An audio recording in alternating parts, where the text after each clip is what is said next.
turma bujeng-bujeng ayeuna ku barang nu haram, ku barang anu halal oge teu wantun minuhan patuangan.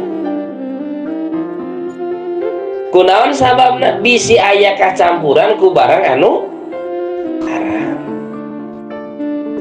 Jadi batur mah ku barang nu halal ge masih kene rempan. Urang mah tara nempo halal jeung haram anu penting mah seubeuh we beuteung.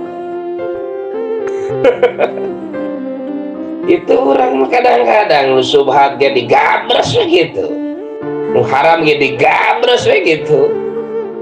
Urang makan kitu, batu mah kitu Pak. Bujeng-bujeng nu subhat, bujeng-bujeng nu haram, nu halal ge teu wantun keurpikeun minuhan patuanganan. Coba tinggal Kangjeng Nabi Pak. Kangjeng Nabi padahal teu acan tuang.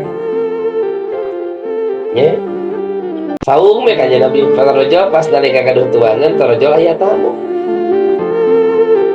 Kumaha eta tuangan? Dipasihkeun kaduh hoyongan, dipasihkeun Nabi.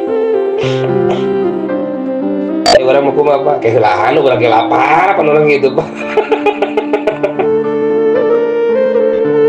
Hebat Kanjeng Nabi nya.